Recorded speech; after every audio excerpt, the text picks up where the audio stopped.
السلام علیکم ورحمۃ اللہ وبرکاتہ۔ الحمد للہ، الصلاۃ والسلام علی رسول اللہ، اما بعد، فاعوذ باللہ من الشیطان الرجیم، بسم اللہ الرحمن الرحیم، رب اشرح لی صدری ویسر لی امری واحلل عقدۃ من لسانی یفقہوا قولی، رب زدنی علما، اللہم فقہنا فی الدین، آمین۔ آیا نمبر 13 میں جیسے کہ آپ کو پتہ ہے کہ جنگ بدر، غزوہ بدر کے حوالے سے ہے۔ یہاں سے دیکھتے ہیں کہ ایک گروہ وہ جنگ کر رہا تھا اللہ کی راہ میں اور دوسرا کافر۔ اب آپ کو فیل ہوتا ہے نا کہ یہاں پہ کچھ حذف ہے۔ ہم؟ دیکھیں نا، ایک گروہ کے بارے میں تو بہت ڈیٹیل سے بتایا گیا، اور اس کو ہم آلریڈی ڈسکس بھی کر چکے ہیں نا کہ یہ اس سے کیا مراد ہے۔ مثلا یہ کہ اللہ کی راہ میں جنگ کرو، ان کی صفت بتائی گئی ہے، ان کی صفت بتائی گئی ہے، اور ان کا اخلاص بتایا گیا ہے۔ یعنی جو مومنوں کا گروہ تھا اس کا اخلاص بتایا گیا، اور ان کا عمل، اور ان کی صفت کہ دوسرا کافر تھا، ان کے بارے میں کچھ نہیں آ رہا کہ وہ بھی جنگ کر رہے تھے نا، بے شک کسی بھی راستے میں کر رہے تھے۔ تو آج میں آپ کو جی بالکل فی سبیل اللہ کو ہائی لائٹ کرنے کے لیے الحمدللہ۔ اچھا، آج میں آپ کو نا ایک چیز بتانے جا رہی ہوں، اور وہ کیا ہے؟ بلاغہ۔ سورہ آل عمران میں ابھی تک ہم نے بلاغہ کے پوائنٹس نہیں کیا، اور لکیلی آج اتفاق کی بات ہے، آج مجھے بہت مزہ آیا وہ بنانے میں، سارے نوٹس۔ آیا نمبر 13 کے اندر بہت ہی خوبصورت بلاغہ کے پوائنٹس ہیں۔ آلریڈی ہم ان کو تھوڑا بہت اپنے انداز میں ڈسکس کر چکے ہیں، لیکن ایگزیکٹلی جو دیکھیں، ایک ہوتا ہے گرامر کے رولز، اب اپنے طور پہ اندازے لگا کے جو مرضی بولیں، اور ایک ہے بلاغہ کے رولز۔ جو بلاغہ کے رولز ہیں نا، وہ تو ان کی بھی اپنی ٹرمینالوجی، ان کے بھی اپنے نام ہیں، اور ان کی پھر تعریف ہے، اس کے پیچھے لغت ہے۔ تو یہاں پہ جو بلاغہ کا رول ہے نا، اس کو پہلے میں ساتھ ساتھ ہی ہم اس کو ڈسکس کریں گے، اس طرح ہمیں سمجھ بھی آئے گی نا، رائٹ؟ تو یہ آپ کے سامنے ہیں بلاغہ کے رول۔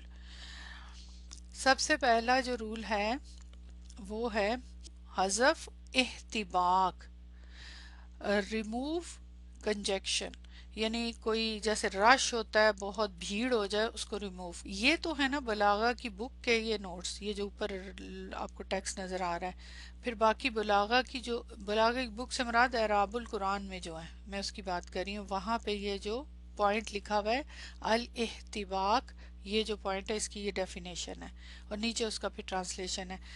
بیچ میں پھر میں نے ظاہر ہے جو انہوں نے تو بس اتنا ہی لکھا الاحتباق ہے یہاں پہ، اب وہ کیا ہے حذف میں الاحتباق، اس کی ڈیفینیشن کیا ہے، وہ کس کے انڈر آتا ہے، یہ پھر میں نے ڈھونڈا بکس میں سے، تو وہاں سے مجھے یہ پھر اس کی ساری ڈیفینیشن ملی کہ بلاغہ کے اعتبار سے۔ تو پہلے میں اس کو آپ کو ایکسپلین کرتی ہوں، پھر جو اس آیت کے اندر ہے اس کو پھر ہم بعد میں دیکھتے ہیں، ٹھیک ہے؟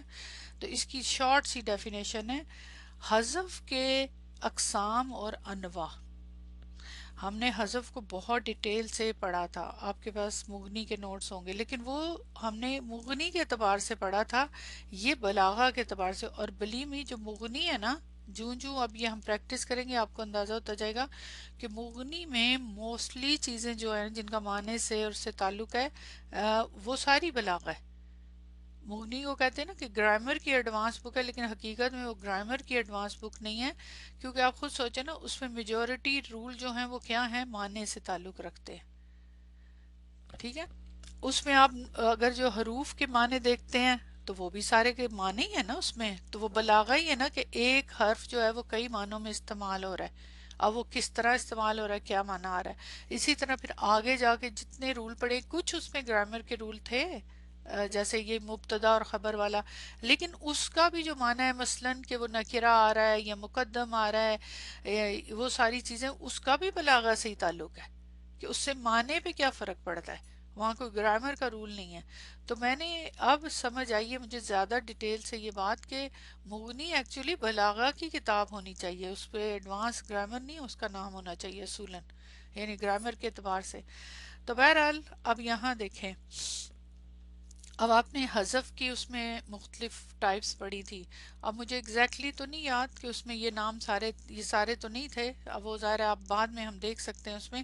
لیکن حذف کی بلاغہ کے اعتبار سے 5 قسمیں یہاں لکھی ہوئی ہیں. اب یہ ان کے باقاعدہ نام ہے: اک اکنتعا، اکتفا، تضمین، احتباق اور اختزال. یہ سارے معنی ہیں. اگر آپ نوٹ کریں یہاں پہ تو ان میں سے کئی تو ہمیں مطلب یہ ساری ٹائپس ہیں، ان میں سے کئی تو ہم جانتے ہیں. مطلب تضمین کا قاعدہ آپ آلریڈی جانتے ہیں، تضمین سے کیا مراد ہے، رائٹ. پھر اس کے بعد اکتفا، اردو میں بھی ہم استعمال کرتے ہیں اکتفا، اس بات پہ اکتفا کریں. لیکن جو نئے ورڈز ہیں اگر نوٹ کریں تو ایک یہ جو کہ مطلب عربی کے اعتبار سے ہیں یہ ہے، اور یہ جو ہم عام اردو میں عام استعمال نہیں کرتے نا، تو اس لیے یہ ذرا تھوڑے ڈفرینٹ ہیں، ان کے معنی ہم نے دیکھنے. ابھی فی الحال تو یہاں پہ ہمیں ضرورت نہیں ہے کرنے کی کہ یہ والے باقی کے نا، کیونکہ ظاہر ہے جو کر رہے ہیں اسی پہ دیکھیں. تو میں نے اس باقیوں کو کچھ نہیں دیکھا نہ اس کے بارے میں سرچ کیا، وہ پھر انشاءاللہ بعد میں کریں گے. لیکن میں جب یہ پڑھ رہی تھی نا حذف کی اقسام کے بارے میں، جو حذف کا چیپٹر ہے بلاغہ میں، تو میں نے سوچا، میرے دماغ میں آیا چونکہ وہ اتنا مجھے انٹرسٹنگ لگا ہے کہ وہ بلاغہ کے اعتبار سے، اور تھوڑا سا جتنا میں نے پڑھا وہ آسان لگا، خاص طور پہ جو آج آپ پڑھنے جا رہے ہیں بہت آسان ہے، آرام سے آپ کو سمجھ آ جائے گی. تو میں نے سوچا کہ اس کو ہم کر لیں گے الگ سے، کیونکہ واللہ عالم کہاں کہاں آئے تو کم از کم ڈیفینیشنز اور اگزامپل کے ساتھ وہ ٹاپک بھی ہم ایڈ کر لیتے ہیں اپنے سلیبس میں، تاکہ پھر جہاں بھی ہمیں فیل ہو تو ہم اس کو سمجھ سکیں. تو ایک ایک کر کے میں حذف، چونکہ حذف بہت زیادہ ہے، حذف آپ کو پتہ ہے بہت زیادہ، ہر جملے میں ہر جگہ کہیں نہ کہیں ہمیں کچھ نہ کچھ حذف ملتا ہے. اور یاد رکھیں یہ جو اعراب القرآن میں بلاغہ کے پوائنٹس بتائے گئے ہیں، یہ صرف یہ نہیں ہے. یہ مجھے نہیں پتا انہوں نے کس ترتیب سے کس سوچ سے یہ اتنے بتائے ہیں تھوڑے سے، ورنہ آپ خود فیل کرتے ہیں نا جب آپ پڑھ رہے ہوتے ہیں کتنے بلاغہ کے پوائنٹس ہوتے ہیں، اور سیکنڈلی وہ کئی ڈیفرنٹ معنوں میں استعمال ہوتے ہیں. تو بہرحال یہ میں نے کہا آپ کو تمہید باندھ کے سمجھا دوں اس پوائنٹ کو. اچھا، اب یہاں پہ جو استعمال ہو رہا ہے حذف احتباق، احتبقا یحتبق احتباقن، یہ کون سی والی فارم ہے؟ ظاہر فارمیٹ ہے باب افتعال، اور اس کا یہ مصدر ہے، رائٹ. اچھا، سب سے پہلے اس کے ادھر نیچے دیکھ لیں اس کے لغوی معنی. اس لفظ کے لغوی معنی کیا ہیں؟ مضبوط کرنا، پکا کرنا، کمر بند باندھنا. یہ جو ہم باندھتے ہیں نا کمر بند، یہ تو وہ مضبوط کرتے ہیں نا اپنی شلوار کو یا پجامہ جو بھی پہنا ہوتا ہے نا، تو مضبوط کرنا، پکا کرنا، اس کی یہ میننگ، ہاباکا کے میننگ. اب جب ہم دیکھتے ہیں اس میں یہ جو بلاغہ ہے یہ حذف کی اقسام کے انڈر آتا ہے. اچھا، حذف سے پہلے اعجاز، اعجاز کا ٹاپک، اعجاز تو آپ کو پتہ ہے معجزے سے تعلق رکھتا ہے، تو یہ حذف بھی پھر معجزے کے انڈر ہے. تو یہ ایک دوسرے کے نا سب کیٹیگریز ہوتی ہیں. تو یہاں دیکھیں اعجاز کا ہٹانا، اعجاز کی اقسام میں سے ایک قسم ہے، اور اس لفظ میں اس کے معنی ہیں مضبوط، مضبوط بنانا، محاورات، اور معنی کی اصطلاح میں اس کے معنی ہیں کسی لفظ یا کسی لفظ کے شروع سے کسی حصے کو ہٹا دینا. ٹھیک ہے، یعنی یہ جو معنی کے اعتبار سے محاورات اور معنی کے اعتبار سے اصطلاح میں کسی لفظ یا کسی لفظ کے شروع سے کسی حصے کو ہٹا دینا. لفظ کے آخر میں اس سے ملتا جلتا ہے، لفظ کے آخر میں اس سے ملتا جلتا ہے، یا لفظ کے آخر میں کوئی ایسی چیز ہٹانا جو اس سے ملتی جلتی ہو. اچھا، ایک چیز یاد رکھیں، ان کتابوں میں جو ورڈنگ لکھی ہوتی ہے سم ٹائم اتنی فلوئنٹلی اور صحیح نہیں لکھے ہوتے جملے، تو ظاہر ہے بک میں ہوتے تو پھر ہم اس طرح پڑھ لیتے ہیں لیکن ہم سمجھ جاتے ہیں نا. یہ ان کی سمپل سی تعریف ہے. لیکن پھر نیچے آئیں، ڈفرنٹ دو کتابوں سے لیے نا، یہ زیادہ آپ کو ایکسپلین کرے گی اگزامپل کے ساتھ. احتباق باب افتعال کا مصدر، اس کے لغوی معنی ہیں مضبوط کرنا، پکا کرنا، کمر بندوانا. اور اصطلاحی تعریف یہ ہے بلاغہ میں کہ جس میں کلام کے اول سے کسی جملے یا کلمے کو حذف کیا جائے اور اس کا نظیر و مقابل کلام کے آخر میں مذکور ہو، یا کلام کے آخر میں کسی جملے یا کلمے کو حذف کیا جائے اور اس کا نظیر اور مقابل کلام کے اول میں ہو. جو حذف کیا گیا اس کا مقابل یعنی اس کے مقابلے میں یا شروع میں ہو یا آخر میں ہو. اس کے لیے انہوں نے سورہ نمل کی آیت نمبر 12 کا اگزامپل دیا ہے. یہ دیکھیں، یہ سورہ نمل کی حضرت موسیٰ علیہ السلام سے کے معجزات میں سے جو ایک معجزہ تھا. اعوذ باللہ من الشیطان الرجیم. وَأَدْخِلْ يَدَكَ فِي جَيْبِكَ، آپ داخل کریں اپنا ہاتھ اپنی جیب میں، اپنے گریبان میں. تخرج بیضاء من غیر سوء، وہ نکلے گا چمکتا ہوا بغیر کسی تکلیف کے یا بغیر کسی بیماری کے. تو حضرت موسیٰ علیہ السلام کا جو ہاتھ جو تھا وہ روشن، وہ اپنے جیب میں ڈالا انہوں نے اور وہ چمکتا ہوا نکلا ان کے معجزات میں سے. اب یہاں یہ کہتے ہیں سورہ نمل کی آیت نمبر 12 میں، اس آیت میں بیدا جو آخر کلام میں مذکور ہے، یعنی یہاں پہ مذکور ہے نا بیدا. اچھا، تو یہاں پہ مذکور ہے آخر کلام سے مراد کے شروع میں یہاں پہ جو جملہ ہے نا، دو جملے ہیں. اچھا بہرحال یہ بھی بعد میں ایکسپلین کرتی ہوں. اور غیر بیدا یعنی چمکتا ہوا اور بغیر چمکتا ہوا، یعنی داخل کرنے سے پہلے تو چمک نہیں رہا تھا نا ہاتھ. پوائنٹ سمجھ آیا؟ تو چمکتا ہوا ہاتھ اور بغیر چمکتا ہوا، مطلب یہ کہ یہ بیدا کا مطلب کہ چمک رہا ہے، اور بغیر چمکنے کے دو لفظ استعمال انہوں نے کیے یہاں پہ. ٹھیک ہے، پر دلالت کر ہے جو کلام کے اول میں محذوف ہے، جو شروع میں محذوف ہے. اور ادخل جو کلام کے اول میں مذکور ہے، یہ اخرج ہا محذوف پر دلالت کر ہے جو کلام کے آخر میں محذوف ہے. اب یہ تقدیری عبارت دیکھ لیں پھر آپ کو سمجھ آ جائے گی. تقدیری عبارت یوں ہے، وَأَدْخِلْ يَدَكَ فِي جَيْبِكَ، جو کہ آلریڈی یہاں پہ موجود ہے. ادخل یدک فی جیبک، رائٹ. تدخلو غیر بیدا، کہ تم داخل کرو، یعنی اس سے پہلے تم داخل کرو بغیر چمکتا ہوا ہاتھ اپنی جیب میں. اخرجہا نکالو، اسے نکالو. اخرج کا مطلب نکالو اسے، تو وہ نکلے گا چمکتا ہوا بغیر تکلیف کے. سمجھ آ گیا پوائنٹ؟ ٹھیک ہے، یعنی کہ یہاں ہے نا ادخل اپنی جیب میں ہاتھ ڈالو، لیکن کس طرح کا ہاتھ ڈالو؟ غیر بیدائے، جو بغیر چمکتے ہوئے، ابھی چمک نہیں رہا، مطلب وہ روشن، وہ گلو نہیں کر رہا، جسٹ اپنی جیب میں ڈالو ہاتھ. تو آگے ہے اور نکالو اسے، وہ نکلے گا.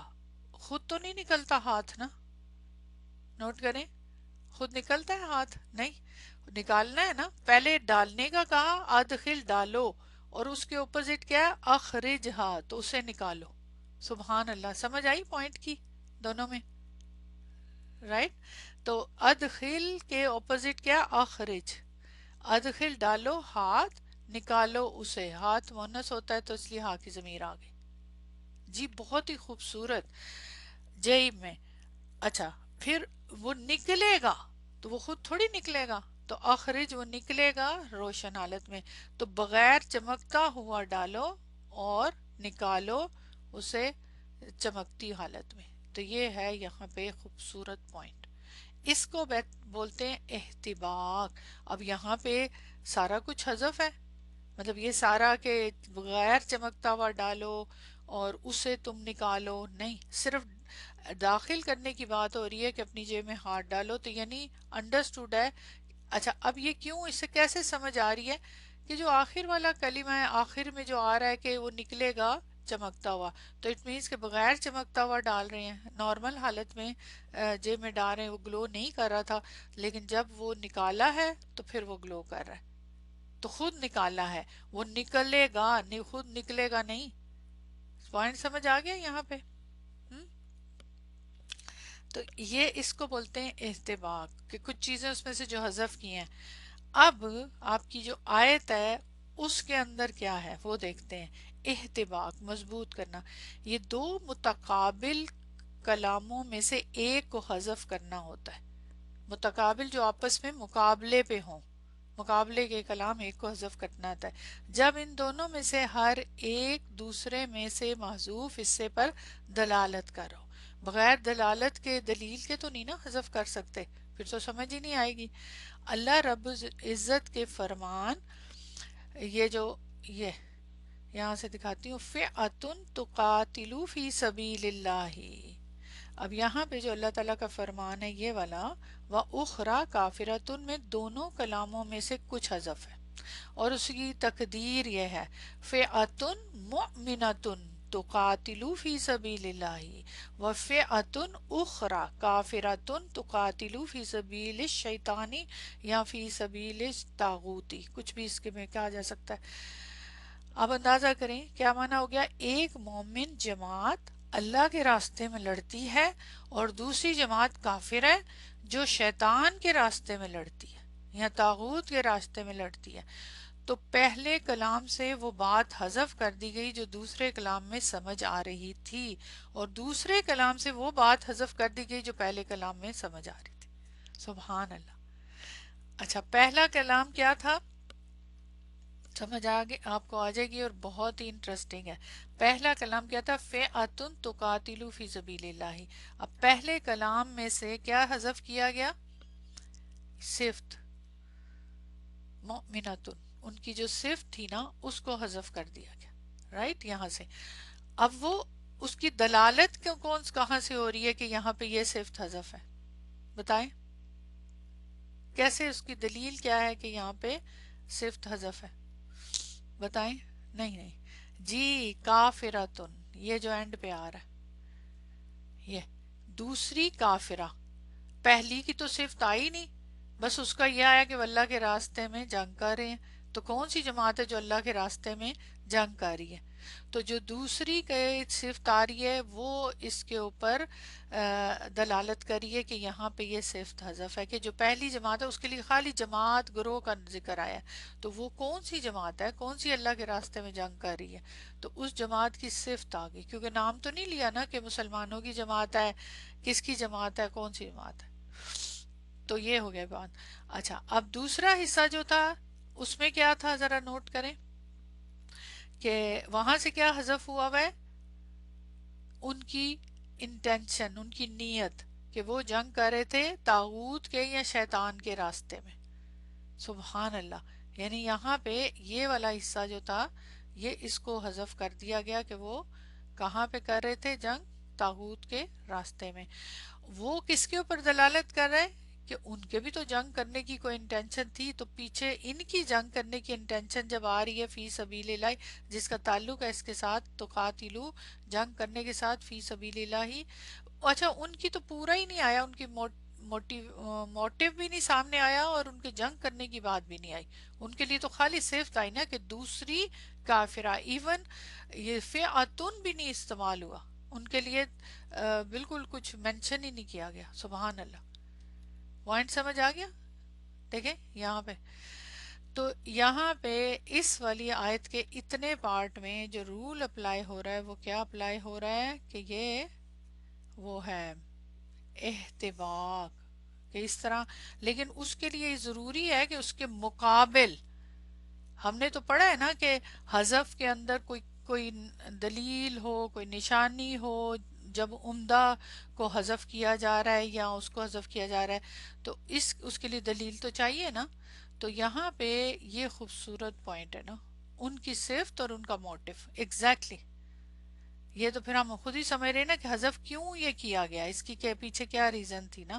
تو یہ خوبصورت یہاں پہ پوائنٹ یہاں پہ آ گیا۔ تو اب آپ نے یاد رکھنا ہے یہاں پہ یہ جو بلاغہ کا یہ جو پوائنٹ ہے احتباق، یہ وہ استعمال ہو رہا ہے۔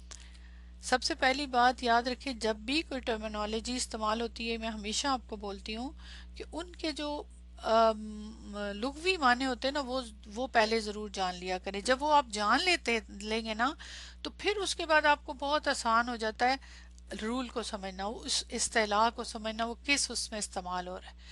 اچھا، اب جب لغوی معنی کی بات کرتے ہیں نا تو جب آپ ڈکشنری کھولیں اگر، تو آپ حیران ہو جائیں گے۔ آپ کارپس والا جو سائٹ ہے اس پہ میں ہمیشہ دیکھتی ہوں کہ وہاں آپ یہ آلریڈی پڑھ بھی چکے ہوئے ہیں کہ ایک ہی لفظ جو ہے وہ مختلف انداز میں مختلف معنوں میں استعمال ہو رہا ہوتا ہے۔ تو وہ پھر دیکھنا پڑتا ہے سیاق و سباق سے کہ یہاں کس معنی میں استعمال ہو رہا ہے. لیکن بہرحال یہ تو آپ کو سمجھ آ گئی. تو اب یہ حذف کے انڈر آ رہے ہیں یہ سارے رول. تو اس میں سے الحمدللہ ہم نے یہ والا کر لیا احتباق. انشاءاللہ تعالی یہ باقی کے بھی پھر میں آپ کو کروا دوں گی ویسے ہی ایک ایک کر کے، پھر جہاں بھی یہ استعمال ہوں گے دیکھیں گے. ٹھیک ہے، اب سمجھ آئیے. اب اس میں ایک چیز یاد رکھنی ہے احتباق کی خاص بات، کیونکہ حذف میں بہت ساری چیزیں ہوتی ہیں، ہم قرینہ دیکھتے ہیں. اس کے اندر جو انہوں نے یہ بات بولی ہے نا کہ اس کے لیے ضروری ہے کہ اس کے کلام میں دو متقابل کلاموں میں سے ایک کو حذف کرنا جب ان دونوں میں ہر ایک دوسرے سے محذوف حصے پر دلالت کر رہا ہو. یعنی وہ دونوں آپس میں ایک دوسرے کے مد مقابل ہوں گے تو وہ جو حذف ہے اس کے قرینے پہ، اس کی دلالت پہ سمجھنا ہے. ظاہر ہے ہم تو نہیں نکال سکتے، لیکن ہم کبھی کبھی نوٹ کرتے ہیں کہ معنوں میں فیل ہوتا ہے. اور ایون جب ہم آیت پڑھے ہوتے ہیں ہمیں اس وقت بھی، ابھی بھی جب ہم پڑھ رہے تھے ہم نے یہ ڈسکس کیا تھا نا کہ یہاں پہ دیکھیں فی سبیل اللہ آیا، یہاں پہ صرف ان کے لیے کچھ ڈیٹیل ہی نہیں آئی. کیوں نہیں آئی؟ تو یہ اسی سے ہم لوگوں کو، چونکہ ہمارا دماغ اب اس چیز پہ چل پڑا ہے کہ حذف استعمال ہوتا ہے اور کم الفاظ اللہ تعالیٰ استعمال کرتے ہیں جس کی وجہ سے پھر کوئی نہ کوئی چیز وہاں پہ ہوتی ہے. اور سم ٹائم اب ٹرانسلیشنز میں یا تفسیروں میں وہ آپ کو مل جاتا ہے لیکن ہر دفعہ نہیں. لیکن مجھے اچھا لگتا ہے کہ اگر ہم بغیر کسی تفسیر، بغیر اس کے خود سے سوچیں پہلے کہ کیا ایسے یہ کیا معنی ہے یہاں. اور یہ دیکھیں اگر ہم پہلے ہی سوچیں تو ہمیں سمجھ بھی آتی ہے کہ ہم نے اس کو ڈسکس بھی کر لیا کہ یہاں ان کی اخلاص بتایا جا رہا ہے، ان کی انٹینشن بتائی جا رہی ہے کہ وہ جنگ کر کیوں رہے تھے اللہ کے راستے میں. تو جو اللہ کے راستے میں کرے گا وہ مومن ہی ہے، اس کے لیے بتانے کی ضرورت ہی نہیں کہ وہ مومن تھے. اور وہ ہمیں زیادہ اس کی دلالت کیسے ملی؟ دلیل کہ ان کے لیے کافرتن کا ہے. اب جب ان کی صفت بتا دی کہ یہ کافر ہیں، دوسری جماعت کافر ہے، تو پھر سوچنے کی ضرورت ہی نہیں تھی کہ وہ کیوں جنگ کر رہے تھے، ان کی انٹینشن کیا تھی. جو کافر ہے، جو اللہ کا انکار کرتا ہے، آپ صلی اللہ علیہ وسلم سے جنگ کر رہا ہے، تو وہ کیوں کر رہا ہے؟ کیونکہ وہ ظاہر ہے شیطان کی پیروی کر رہا ہے، طاغوت کی پیروی کر رہا ہے. سبحان اللہ، بات سمجھ آ گئی؟ ٹھیک ہے. تو یہاں پہ یہ ہے اصل میں پوائنٹ. تو یہ اللہ تعالیٰ خود ہی سے ہم پہ چھوڑ دیتے ہیں کہ ہم خود سوچیں، جو پڑھنے والا ہے وہ خود اس چیز کو. اور پھر جب چھپی ہوئی بات سمجھ آتی ہے تو پھر انٹرسٹ کتنا ہوتا ہے حذف کی ہوئی، پھر کتنا مزہ آتا ہے سمجھنے میں نا. تو یہ ہے یہاں پہ پوائنٹ. ٹھیک ہے، سمجھ آ گئی؟ کلیئر ہے؟ تو یہاں پہ اسی وجہ سے صحابہ کی یہاں پہ حقیقت میں یہ جو حذف ہے اس سے کیا ریزن تھی؟ آپ بتائیں کیوں کیا گیا یہ اس طرح سے حذف؟ اس کے پیچھے کیا ہے؟ بتائیں وجہ کیا ہے؟ اس سے کیا فائدہ حاصل ہوتا ہے؟ دیکھیں یہاں پہ آپ صلی اللہ علیہ وسلم کے صحابہ کی تعریف ہے ایکچولی نا، یہاں تعریف ہے نا ان کی، اسی وجہ سے وہ حذف کیا گیا. کیوں؟ کیونکہ ان کی خاص جو خاص بات ہے، ان کی خاص پوائنٹ کہ ان کا اندر جو خلوص کا، اس کے خلوص ذکر کرنا مقصود تھا.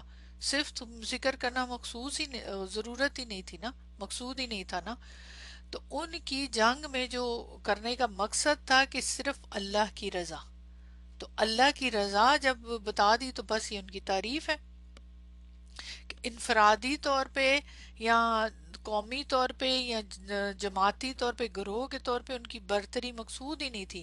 کہ اگر بتایا جاتا فئاتن مومناتن کہ مومن گروہ، کہنے کی کیا ضرورت ہے؟ جب وہ اللہ کے راستے میں کر رہا ہے تو وہ مومن ہی ہے. تو پھر آپ دیکھیں نا کس چیز کے اوپر ہمارا دھیان جاتا ہے کہ اللہ کے راستے میں. ٹھیک ہے، یہ اس پہ دھیان گیا نا کہ وہ کیوں جنگ کر رہا ہے؟ کیونکہ وہ اللہ کے راستے میں جنگ کر رہا ہے، لڑیں. جنگ تو اچھی بات نہیں ہے لیکن چونکہ اللہ کے راستے میں کرنے کا حکم ہے. بالکل. they were not fighting for themselves exactly unlike کفر. it was not for دنیا. تو یہاں پہ یہ جو جنگ کر رہے ہیں کافرتن، اب کافر ہیں جو انکار کر رہے ہیں تو پھر ان کا اخلاص یہاں سمجھ آ گیا، تو اس لیے ان کی صفت آ گئی یہاں پہ. سبحان اللہ. تو یہ یہاں پہ جناب بلاغہ کا خوبصورت پوائنٹ ہے. آگے آ جائیں. یرونہم مثلیہم. اچھا، وہ دیکھ رہے تھے انہیں ان سے دگنا. اوکے، کلیئر آنکھوں سے. اب یہاں پہ اب یہ جو دیکھ رہے تھے یہ آپ کو بھی دکھایا جا رہا ہے نا ایک طرح سے. جی بالکل ماشاءاللہ. تو یہاں پہ اب بدر کا نقشہ رکھا جائے گا آگے. یہاں پہ یہ بھی نقشہ ہی شروع ہو گیا کہ دو جو ہیں دو جماعتیں دو گروہ آپس میں آمنے سامنے ہیں ان کا مقصد بتا دیا. اب زیادہ کلیئر طور پہ نقشہ بتایا جا رہا ہے کہ وہ دیکھ رہے تھے انہیں. مسلمانوں کی کل تعداد کتنی تھی؟ 313. وہی 70 اونٹ، 2 گھوڑے، 7 زریں اور 8 تلواریں. یہ ان کا پورا جو ہے نا وہ تھا نا. دوسرا لشکر جو تھا وہ آپ کو پتا ہے کہ 1000 کے قریب تھا اور پوری تیاری تھی اور ان کے سامنے تھے نا. اور ان کے سردار اور سب لوگ پورے کھلے دل سے وہ لوگ شامل ہوئے تھے نا. تو یہاں پہ پوائنٹ کیا ہے کہ یہ لوگ اب یہ جو یہاں پہ تعداد کی بات بتائی جا رہی ہے کوئی ایگزیکٹ نہیں یہاں پہ بتائی گئی، وہ تو پھر ہمیں اور جگہوں سے پتہ چلتی نا. اراؤنڈ 1000 چلیں کہہ سکتے ہیں ہم لوگ نا. تو حقیقت میں ان کی تعداد بھی زیادہ تھی تو اس لیے ان کو فخر تھا، غرور تھا، تکبر تھا، اپنی قوت، کثرت اور اس کے اوپر ان کو بڑا ناز تھا کہ وہ سمجھ رہے تھے کہ یہ ان کا جو طوفان ہے یہ مسلمانوں کو منتشر کر دے گا، ان کو تباہ کر دے گا. اچھا اگلی بات یہ ہے کہ رأی العین یعنی یہ محض ان کا وہم نہیں تھا بلکہ وہ واقعہ جو ہے وہ مشاہدہ کر رہے تھے. یعنی کھلی آنکھوں سے یہ جو کہا جا رہا ہے نا کہ وہ دیکھ رہے تھے انہیں نا. اچھا اب یہاں پہ وہ دیکھ رہے تھے، اب آپ کیا مجھے بتائیں گے کہ وہ کون ہے؟ یہ والی ہم کی ضمیر کس کی طرف جا رہی ہے؟ جو دیکھ رہے تھے انہیں اپنے سے زیادہ، یہ اب آپ بتائیں. مومنین یعنی ہم کی ضمیر بتائے نا جو دیکھ رہے تھے وہ کون ہے؟ کافر. اوکے کنہیں دیکھ رہے تھے؟ یہ جو دوسری مس لئی ہم میں جو ضمیر ہے یہ کس کی طرف جا رہی ہے؟ یہ کس کی طرف جا رہی ہے؟ مومنین. ظاہر ہے ایک ان کی طرف جا رہی ہے کافر اور مس لئی ہم میں جو ہم کی ضمیر ہے یہ مومن کی طرف آپ کا ہے. یعنی جو کافر تھے وہ مومنوں کو ڈبل دیکھ رہے تھے. کس سے ڈبل دیکھ رہے تھے؟ کس تعداد سے ڈبل دیکھ رہے تھے؟ میں آپ کی پوچھنا چاہ رہی ہوں ساری. یعنی کافر جو ہیں مومنوں کو کس تعداد سے ڈبل دیکھ رہے؟ اپنی تعداد سے یا ان کی تعداد سے؟ یعنی 313 سے ڈبل تو وہ کتنے ہو گئے؟ 626 میرا خیال ہے نا اگر میرا میتھ ٹھیک ہے تو. یا اپنی تعداد سے زیادہ، اور اپنی تعداد سے اگر زیادہ دیکھ رہے تھے تو 2000 دیکھ رہے تھے. کچھ ایسے ہے رائٹ ہے نا؟ ایسے ہو گیا نا. کافر دیکھ رہے تھے. کیا ایسے پاسبل ہے کہ وہ دیکھ رہے تھے انہیں اپنے سے ڈبل کہ یہ جو ہم کی ضمیر ہے یہ مومن ہو اور ہم کی ضمیر کافر ہے؟ کہ مومن دیکھ رہے تھے انہیں اپنے سے ڈبل، ایسے پاسبل ہے؟ یہاں پہ تو کافروں کی آپ بات کریں نا.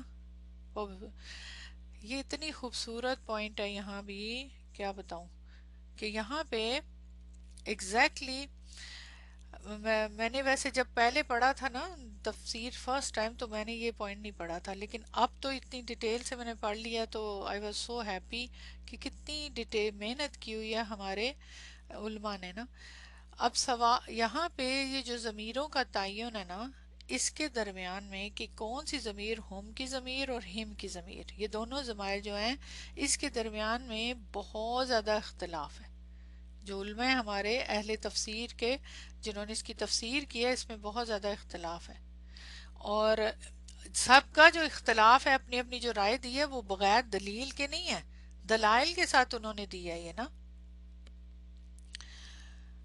ہاں بس یہ نہیں آپ نے تو جو لکھا ہے کہ آل دو کافر ور 1000 بٹ مومن ور سینگ them لیس، لیکن یہ تو آپ نے لیس کا کہا ہے، یہاں تو لیس کی بات نہیں آ رہی. یہ لیس کیسے آپ نے کہہ دیا کہ ان کو کم دیکھ رہے تھے؟ یہاں تو مس لئی ہم ان سے ڈبل دیکھ رہے تھے. یہاں ڈبل کی بات آ رہی ہے، لیس کی تو بات نہیں آ رہی. یہ آپ نے لیس کہاں سے کہا بلا؟ آپ کے دماغ میں کہاں سے آیا؟ یہ بھی غلط نہیں ہے پوائنٹ، یہ آپ نے صحیح کہا ہے. یہ سورہ انفال میں ہے، لیس کا ذکر سورہ انفال میں ہے، سبحان اللہ۔ اس کو میں ابھی بعد میں ذکر کرتی ہوں، چونکہ آپ نے ذکر کیا تو پھر میں نے اس کو ذکر کر دیا کہ وہاں لیس کا، اس میں پھر کئی لوگ کہتے ہیں کہ تعارض ہے نا، آپس میں اس کے تضاد ہے، لیکن تضاد نہیں ہے نا حقیقت میں نا۔ اچھا اب یہاں پہ یرونا کی جو ضمیر ہے نا، یہ والی، وہ دیکھ رہے تھے انہیں۔ اب یہ دو دو ضمائر استعمال ہو رہے ہیں نا، یہ فائل ہے، جو دیکھنے والے ہم انہیں دیکھ رہے تھے، ان سے ڈبل۔ اس میں ضمیر مسلمانوں کے لیے بھی ہو سکتی ہے اور کفار کے لیے بھی ہو سکتی ہے۔ جو دیکھ رہے تھے نا، یہ کفار کے لیے بھی ہو سکتی ہے، اس یہ کہ انہوں نے ان کو دگنا دیکھا۔ اب اس کے لیے اس کے ترجمے کے اعتبار سے 6 ڈفرنٹ سینیریو بتائے گئے ہیں، 6 ڈفرنٹ سینیریو، 6 طریقے سے اس کو ایکسپلین کیا گیا ہے۔ I was surprised. تو سب سے پہلی میں وہ کہتے ہیں، میں بول دیتی ہوں تھوڑا تھوڑا، وہ ہمیں ضرورت نہیں اس کی ڈیٹیل میں جانے کی، اینڈ پہ جا کے اس کا خلاصہ ہو جائے گا۔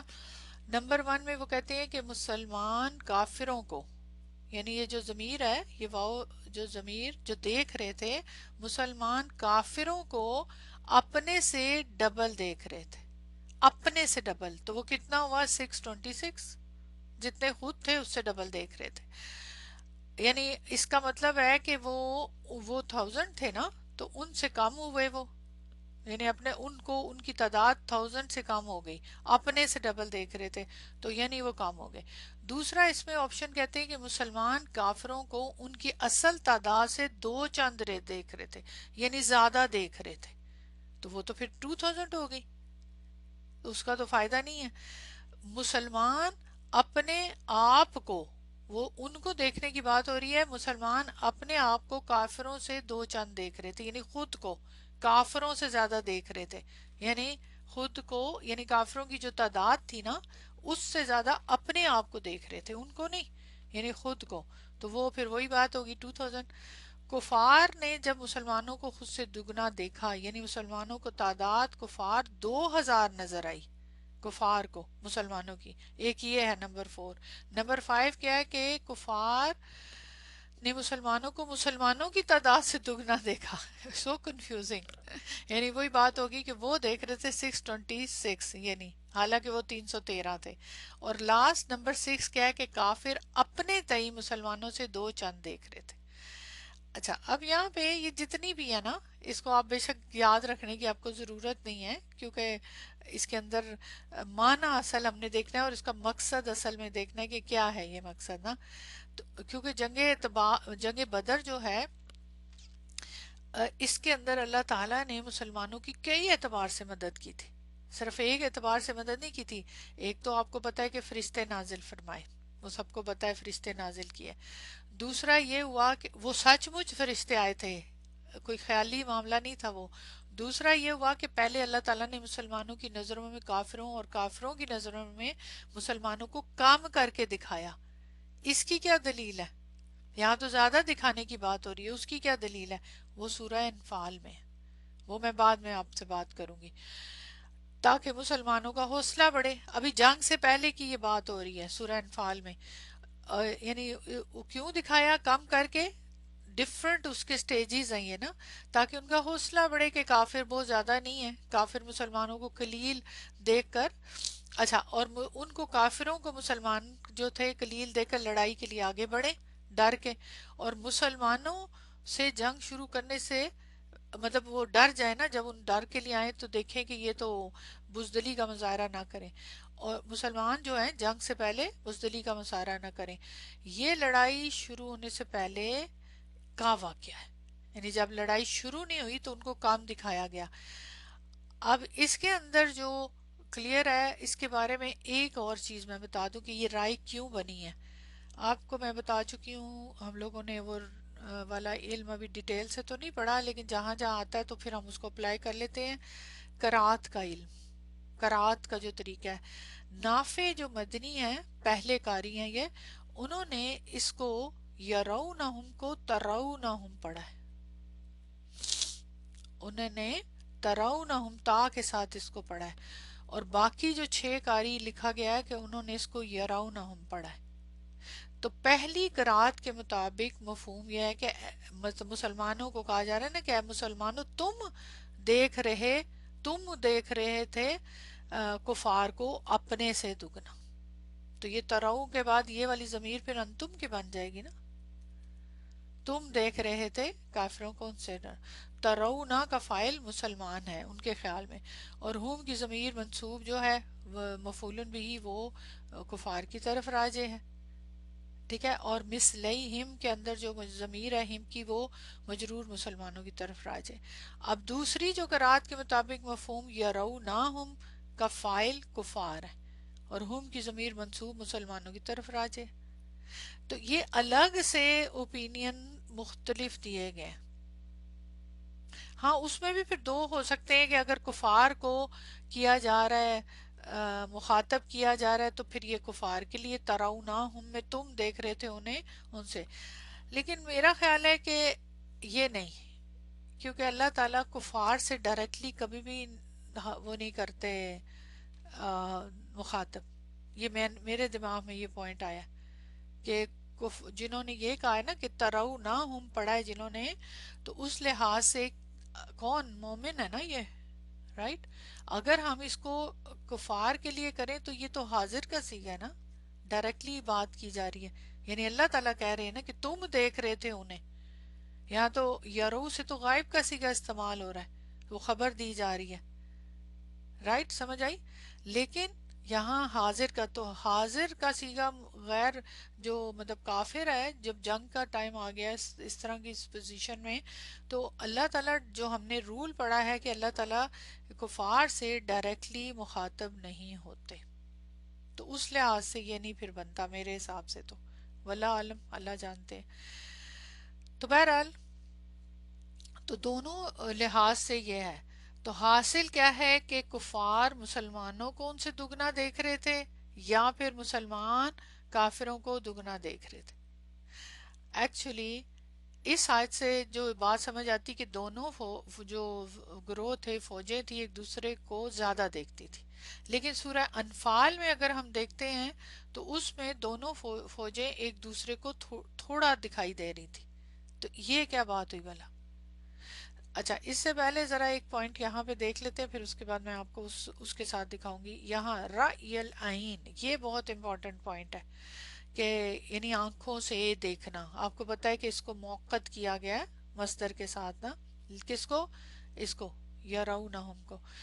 اچھا یہاں پہ اس کے پیچھے جو یہ جو موقت کیا گیا ہے، اس سے کیا فائدہ نکلتا ہے، یہ ذرا آپ بتائیں مجھے، یہ کیوں کیا گیا اس سے؟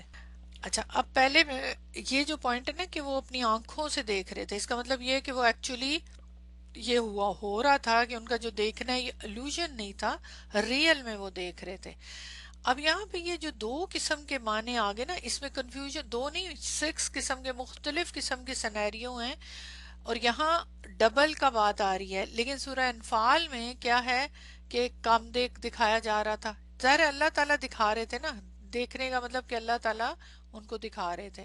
اچھا یہاں دیکھیں سورہ انفال کی آیت نمبر 44، یہاں پہ اللہ تعالیٰ فرماتے ہیں کہ جب وہ دکھا رہا تھا تمہیں اس وقت جس وقت تم آپس میں ایک دوسرے سے ملے، تمہاری نگاہوں میں اس حال میں کہ تھوڑا قلیلاً، یعنی تمہیں تھوڑا دکھا رہا تھا، اور پھر اس کے اوپر یہ معطوف آئے گا، اور تم کو دکھا رہا تھا، یعنی تمہیں انہیں یعنی کفار کو تمہاری جو حالت تھی تھوڑا دکھا رہا تھا، اور تمہیں دکھا رہا تھا ان کی آنکھوں میں تھوڑا.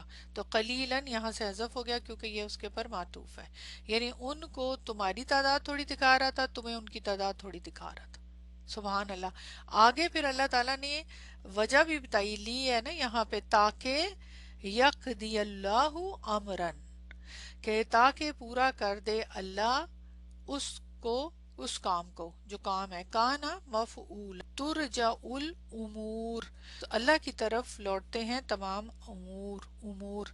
تو یہاں پہ اب کم دکھا رہے ہیں یہاں زیادہ، تو کیا ریزن ہے یہاں؟ اب آپ دوبارہ مجھے بتائیں کیا تعارض ہے اس کے اندر کہ ان کو اس جگہ پہ کم دکھا رہے ہیں ایک دوسرے کو اللہ تعالیٰ، یعنی چاہے کفار کے لیے بات آئے چاہے مسلمانوں کے لیے بات آئے، کیوں نہیں ہے تعارض؟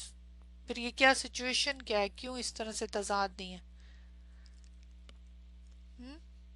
اس کے لیے کیا ایکسپلینیشن ہے؟ Different stages of war. اچھا، سورہ انفال کی کیا سٹیج ہے اور سورہ آل عمران کی کیا سٹیج ہے؟ اب آپ بتائیں مجھے. گو کہ سورہ انفال جو ہے وہ تو بعد میں آ رہی ہے ترتیب میں، لیکن سٹیج کے اعتبار سے کیا ہے؟ اس سے کوئی تعلق فرق نہیں پڑتا کہ سورہ انفال بعد میں اور سورہ آل عمران پہلے ہے قرآن میں ترتیب کے اعتبار سے، لیکن اس میں کیا فرق ہے؟ یہ کیفیت in just they got met. ٹھیک، شاباش. دیکھیں یہاں سے ہی سمجھ آ جاتی ہے، اگر ہم چونکہ ابھی ہم نے کیا نہیں ہے نا، جب وہ تم دونوں ملے، ٹھیک ہے، جب تم دونوں ملے، یعنی یہ جنگ سے پہلے، جنگ ابھی شروع نہیں ہوئی ہے، یہ جنگ سے پہلے کا سینیریو، یعنی اس کی ڈیفرنٹ سٹیجز میں اللہ تعالیٰ نے اب فیل کرے. میں تو ریئلی اس کو پڑھ کے نا میرا دماغ آؤٹ ہو گیا. میں حیران ہو رہی تھی کہ اللہ تعالیٰ نے کس طریقے سے مسلمانوں کی مدد کیا. اور یہ مجھے، اب آپ اس کے اوپر خود بھی غور کریے گا کہ یہ جب ہم پورا پڑھیں گے کہ اللہ تعالیٰ انسان کی بھی مختلف سٹیجز میں مختلف طریقے سے رہنمائی کر رہا ہوتا ہے. وہ جو پیچھے معاملہ اس نے کرنا ہوتا ہے، انسان کو فائدہ دینا ہوتا ہے، آسانی دینی ہوتی ہے، پہلے اس کو بیک فٹ پہ بھی کبھی لے کے جاتا ہے، تاکہ اس کی ریزن ہوتی ہے اس کو بیک فوٹ پہ لے جانے کی. تو اب یہاں پہ پہلے دونوں کو ایک دوسرے کو کام دکھا رہے ہیں اللہ تعالیٰ. کیوں؟ اس کی کیا ریزن ہے؟ ابھی اس پہ ہم بات کرتے ہیں نا. تو یہ جو صورتحال ہے یہ جنگ سے پہلے کی ہے. اور جب ہم سورہ آل عمران کی بات کرتے ہیں کہ سورہ آل عمران کے اندر کی جب دگنا دکھا رہا تھا، تو وہ اس کے دوران کی ہے، یہ جنگ کے دوران کی کیفیت بتائی جا رہی ہے. یعنی ان دونوں آیتوں میں کوئی تعارض نہیں ہے. اور لیکن اس کے اندر جو ہے نا، اس کے اندر تو اچھا، سب سے دوسری بات یہ بھی دیکھ لیں، یہ جو قلیلاً ہے کہ اللہ تعالیٰ ان کو بھی کم دکھا رہا تھا، ان کو بھی کم، دونوں کی تعداد. یہاں پہ کوئی رائے نہیں ہے ایک سے زیادہ، یہاں پہ ایسا کچھ نہیں ہے، کوئی بھی رائے نہیں ہے کہ یعنی ایک سے زیادہ احتمالات ہیں. نہیں، اس آیت میں کلیئر ہے کہ مسلمانوں کو ان کی نظر میں اور مومنوں کو ان کی نظر میں، کفار کی اور کفار کو ان کی نظر میں، دونوں کو کم دکھا رہا تھا. لیکن سورہ آل عمران کا فرق بس یہ ہے کہ یہاں پہ ایک سے زیادہ کئی احتمالات ہیں. لیکن خلاصہ ان کا ہے کہ ان دونوں اگر قرآت دیکھتے ہیں نا، ترونہم یرونہم، یہ اس کے انڈر وہ کر رہے ہیں نا. ان کی صورتوں میں جو صورتیں ذکر ہوئی ہیں، وہ اوپر جو صورتیں میں نے ذکر کی ہیں نا، انہی میں سے ہے، انہی کے اعتبار سے ہے. اچھا، اب ان میں سے ساری تو نہیں ہے نا صحیح، 6 جو ہے وہ ساری صحیح نہیں ہے. کیوں؟ کیونکہ اس کی وجہ یہ ہے کہ یہ جو پوائنٹ ہے نا کہ آنکھوں سے دکھا رہا تھا، اس کے پیچھے خالی خالی یہ نہیں ہے کہ آنکھوں سے دیکھنے کی حد تک ہے، اس کے پیچھے جو اللہ تعالیٰ کا جو مقصد تھا وہ بھی ہے. اور آگے جو کر رہے ہیں ان کا اخلاص، ان کے اندر کیا کیفیات ہے، ان کی کیا حالت ہے، اس کے مطابق یہ چیز ہو رہی ہے ساتھ ساتھ دونوں طرف. ایک تو اللہ تعالیٰ کروا رہے ہیں، اور دوسرا جو ان کے اوپر افیکٹ ہو رہا ہے، اور جو اللہ تعالیٰ جب کروا رہے ہیں، یعنی اس وقت کم دکھانا ہے، اس وقت زیادہ دکھانا ہے، اس وقت یہ مدد کرنی ہے، اس وقت فرشتے آنا ہے، اس وقت اس طرح سے کرنا ہے، اس وقت انہیں تھک گئے ہیں تو انہیں ریسٹ دینا ہے، بارش ہونی ہے، مطلب. اور پھر آپ کو پتہ ہے کہ آپ نے اس کا واقعہ پڑھا ہوا ہے، جب بارش ہو گئی تو وہ انہوں نے جو جگہ چن لی ہوئی تھی، پھر ان کے ساتھ کیا ہوا وہ ہم بعد میں ڈسکس کریں گے. تو اللہ تعالیٰ نے جس طریقے سے مدد کی ہے نا، وہ لیٹ آئے تھے مسلمان تو انہیں اچھی جگہ نہیں ملی ان کے حساب سے، لیکن بعد میں وہ ان کے فائدے میں گئی نا. جی، ڈفرنٹ سٹیجز تھی. اب یہاں پہ جو مفسرین نے خوبصورت پوائنٹس کیے ہیں کہ اگر کہتے ہیں کہ اگر حوصلے بلند اور دل میں ولولہ ہو ویسے ہی انسان کے، تو جو سامنے ہوتا ہے نا مد مقابل جو بھی تکلیف ہے، جو بھی چیز ہے، اس کی تعداد اصل سے کم معلوم دیتی ہے خود بخود. وہ آپ کو، اگر آپ کے اندر مضبوطی ہے، حوصلہ ہے، بلند ہے، تو آگے جو مشکل ہے وہ آپ کو اتنی مشکل نہیں نظر آتی، وہ اتنی زیادہ آپ کو اس کو ساتھ فائٹ کرنا مشکل نہیں لگتا، کیونکہ آپ کا حوصلہ جو بلند ہے. وہ کہتے ہیں نا ون مین آرمی بھی بہت ہوتی ہے. تو آپ کی نیت، اور اب آپ کے ساتھ ساری دنیا آپ کے مخالف ہو جائے، لیکن اگر آپ کے اندر بلند حوصلہ ہے، دل کے اندر ولولہ ہے، اللہ پہ توکل ہے، تو آگے پھر پوری دنیا مخالف ہو، آپ اس سے لڑ پڑتے ہیں، رائٹ. اس کے برعکس اگر حوصلے پست ہوں تو پھر آگے جو تکلیف ہے بہت بڑی لگتی ہے. اسی طرح دشمن کی تعداد اصل سے کئی گنا زیادہ نظر آئے گی. سمجھ آئی؟ انسان کے اندر کی جو فیلنگ ہے نا اس سے بہت فرق پڑتا ہے. تو اللہ تعالیٰ نے جو مختلف سٹیجز پہ چیزیں دکھائی ان کے مطابق پھر ان کے ساتھ کیا، انہیں کام دکھایا تاکہ ان کا حوصلہ بڑھے. ولولہ تو تھا ہی ان کے، تبھی تو وہ نکلے تھے اتنی کم تعداد میں نا. تو اس لحاظ سے اگر ہم معنی دیکھتے ہیں نا تو جیسے کہ کہا گیا کہ مسلمان کافروں کو ان کی اصل تعداد سے دو چند دیکھ رہے تھے، تو اب یہاں پہ مسلمانوں کے اندر جوش تھا نا، مسلمان جوش ایمان سے پر تھے، اس لیے ان کو اس حالت میں دشمنوں کی تعداد اصل سے زیادہ ہرگز انہیں معلوم نہیں دیتی تھی. تو اس وجہ سے ان کا چاہے وہ زیادہ تھی لیکن انہیں کم نظر آ رہے تھے. اور دوسری طرف پھر اگر ہم دیکھتے دوسرے معنی کے اعتبار سے کہ انہیں پتا تھا، مسلمانوں کو پتا تھا کہ ان کی تعداد 313 ہیں اور کافر کی تعداد 1000 ہے، لیکن ان کے حوصلے بلند تھے تو وہ اس چیز سے کوئی ان کو فرق نہیں پڑا تھا. اور جو دوسری صورت کہی گئی ہے کہ 313 اور 1000، اب خود سوچے کہ اس کے برابر تو وہ تو پاسبل نہیں ہے. ان میں سے جو آپشنز ہیں نا مختلف، وہ ساری صحیح نہیں ہے. اس لیے ان کو انہوں نے مفسر، میں اس کی ڈیٹیل میں نہیں جاؤں گی کہ انہوں نے کیا کیا دلائل دی ہیں.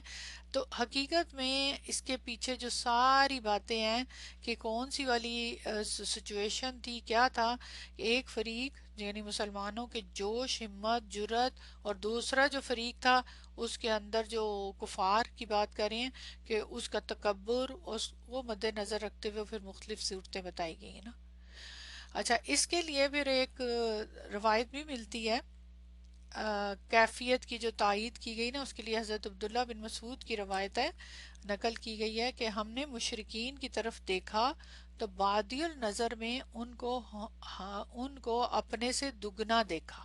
جس پہ زیادہ مفسرین نے چونکہ مسلمانوں کے لیے یہ ضمیر استعمال کی ہے نا، یہ مومنوں کے لیے، کہ اس روایت کی وجہ سے کہ انہوں نے کہا ہے کہ ہم نے مشرکین کی طرف دیکھا تو بادی النظر میں ان کو اپنے سے دگنا دیکھا. پھر دوبارہ جب جوش ایمانی اپنی مطلب زور پہ تھی جب، تو ہم نے ان کو دیکھا تو ایسا پایا کہ ہم سے وہ ایک آدمی بھی زائد نہ تھے. سبحان اللہ. یہ جو روایت ہے نا یہ آپ کو سمجھا دے گی کہ یہ کیا ہوا. کبھی کم نظر آئے، کبھی زیادہ نظر آئے. تو شروع میں تو انسان جب آتا ہے تو گھبرا جاتا ہے نا، ظاہر ہے جو سچویشن ہوتی ہے، لیکن جب ہمت ہو، حوصلہ ہو، اس کی ڈفرینٹ سچویشن ہو، اس کے اعتبار سے پھر وہ ہوتا ہے. یعنی جب شروع میں دیکھا انہوں نے تو ان کو زیادہ دیکھا تو ڈر گئے، لیکن جب جوش آیا، ایمان کا زور آیا، اللہ پہ توکل آیا تو ان کا پھر ایک آدمی بھی زائد نہ تھے. اچھا، اب دوسری طرف ابو جہل کا بھی ایک قول ہے یہاں پہ کہ جب کفار نے مسلمانوں کو دیکھا تو ابو جہل نے کہا کہ محمد صلی اللہ علیہ وسلم اور ان کے ساتھی تو اونٹ کا ایک لقمہ ہے. کین یو امیجن کہ انہیں یہ ابو جہل کا قول بھی ذکر کیا گیا. لیکن جب مسلمانوں کی جرت اور ہمت کا مزہ چکھا تو پھر ان کی نگاہ میں فرق آ گیا اور مسلمانوں کی تعداد اصل تعداد سے دگنی دیکھنے لگی، یعنی ان کو ڈبل دکھائی گئی. اب یہ دیکھ لیں آپ، بالکل فرسٹ دے سا دا ground reality in next side اللہ مدد ان اپوزٹ. اور پھر جو فرشتے آئے نا، اب پہلے تو شروع میں تو فرشتے نہیں تھے نا، ایک دم تو فرشتے نہیں آئے ہوں گے نا، وہ پورا آپ نے پڑھا ہوا ہے نا سارا، تو وہ پورا اس کا پروسیس ہے نا. تو یہاں پہ پھر یہ بڑی خوبصورت علماء نے، مفسرین ہیں، جو میننگ لیا ہے نا اس کا بہت مختلف انداز سے لیا، مختلف ان کی اندرونی حالت کے اعتبار سے دیے. جی دی انٹرڈ ان مڈل، ایگزیکٹلی شروع میں نہیں آئے تھے، وہ بعد میں آئے تھے نا وہ بات. تو سو بیوٹیفل وے. اچھا، اب یہاں پہ سوال پیدا ہوتا ہے کہ یہاں پہ اتنا کنفیوژن کیوں کریٹ کیا گیا کہ وہ دیکھ رہے تھے انہیں اپنے سے ڈبل. کون دیکھ رہے تھے، کس کو دیکھ رہے تھے، کوئی سمجھ نہیں آ رہی، کئی اس کے اندر معنی آ رہے ہیں، رائٹ. یہاں پہ بلاغہ کا ایک رول ہے بہت ہی خوبصورت. بالکل آپ نے صحیح کہا کہ when کفار were thinking this is piece of cake، جو ابو جہل نے کہا، تو اس کا مطلب یہ ہوا کہ وہ اوور کانفیڈنٹ ہو جائے کہ وہ یہ تو کم، ان کا تو کوئی ہمارے لیے مسئلہ ہی نہیں ہے نا، پیس آف کیک ہے تو ہم تو ان کو وہ برباد کر دیں گے.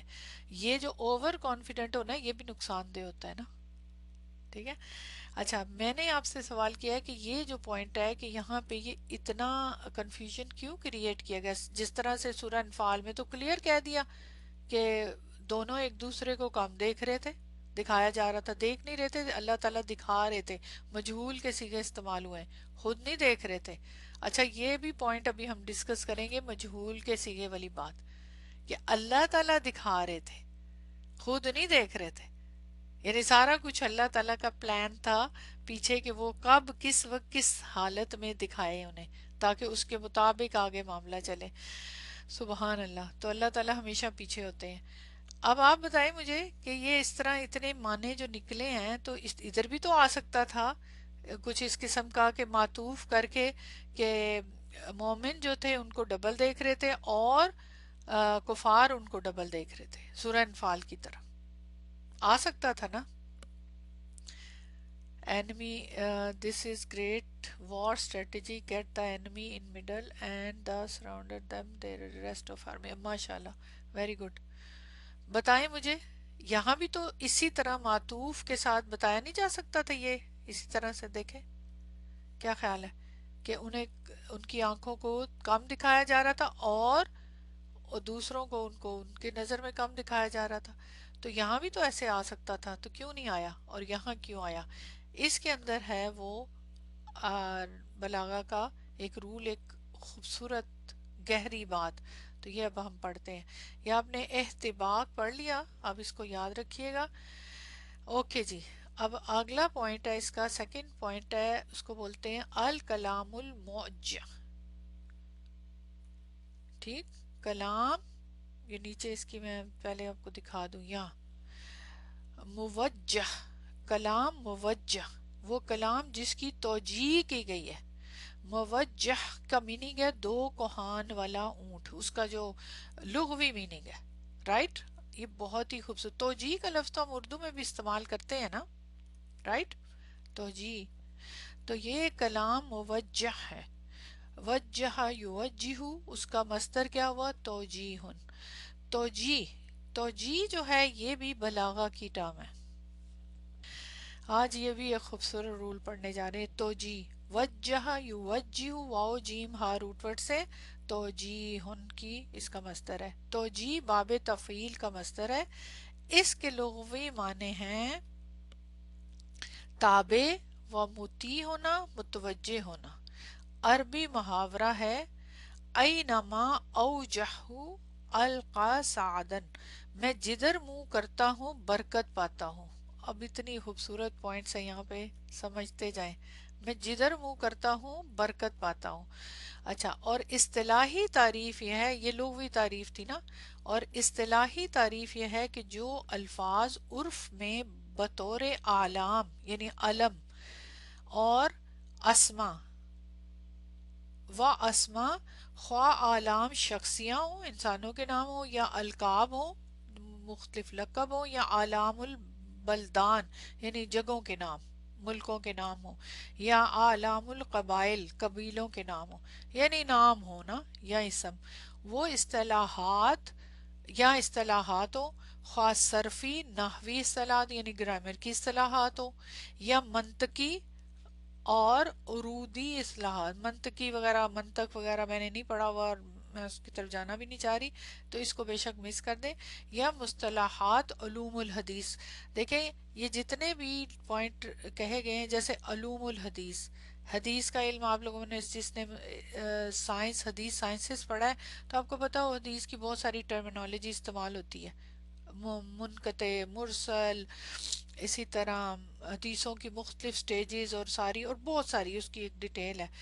اسی طرح نحو، اور یہ تو آپ کو پتہ ہے اس کی اصطلاحات ہوتی ہیں، ٹرمینالوجی، اس کی جو خاص قسم کی ورڈنگ استعمال ہوتی ہے ان کے لیے. اسی طرح پھر یہ مختلف جو ہیں، اور آگے وہ کہتے ہیں یہاں علم المعانی، یہ علم المعانی تو اسی کے انڈر آ جاتا ہے، معنی کا علم.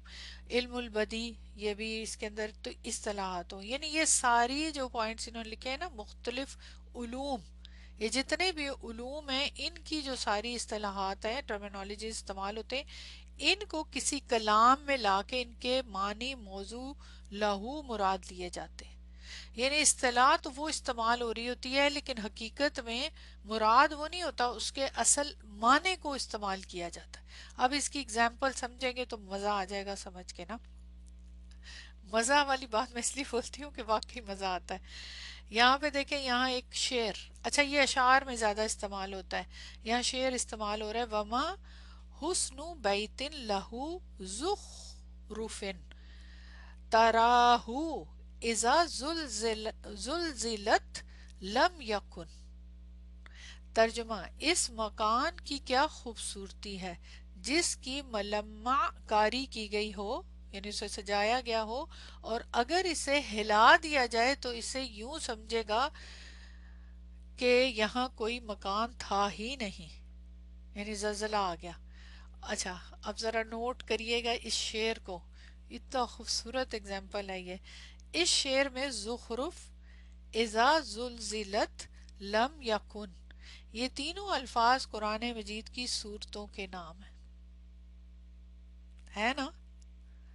زخرف، اور پھر یہ سورہ زلزال، یہ اس کے اندر اس کے الفاظ باقاعدہ لیے گئے ہیں، اور اس کے بعد ہاں یہ تینوں، تو یہ کہہ رہے ہیں کہ یہ تینوں جو ہیں یہ قرآن مجید کی سورتوں کے نام ہیں، آلام ہیں مطلب سورتوں کی، یہ تینوں الفاظ اس میں سے لیے گئے، لیکن شعر میں ان سے ان کے معنی، موضوع مراد ہے، یعنی کوئی اس سے مراد نہیں کہ یہ سورت فلاں، یہ تو اس کے جو معنی ہیں اس کے اندر جیسے ہلا دیا گیا، یعنی زلزلہ آ گیا، جب زلزلہ آ گیا، ٹھیک ہے، تو یوں سمجھو کہ یہاں کوئی مکان تھا ہی نہیں، لم یکن، نہیں تھا وہاں پہ۔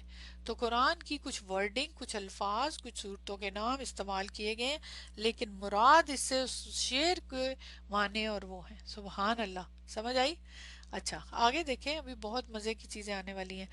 اچھا اس کے بعد اسی طرح ایک شعر ہے نیچے، یہ اس کو میں نہیں پڑھ رہی ابھی، یہاں دیکھتے ہیں، اس سے نوازش اور بہار ظاہر ہوتی ہیں اور بہت سے باغات اس کی وجہ سے زندگی پاتے ہیں، اور بلا شبہ وہ چیزیں جس کی تعریف کی جا رہی ہے ندی ہے۔ اب یہاں مختلف ورڈز استعمال ہو رہے ہیں، رائٹ؟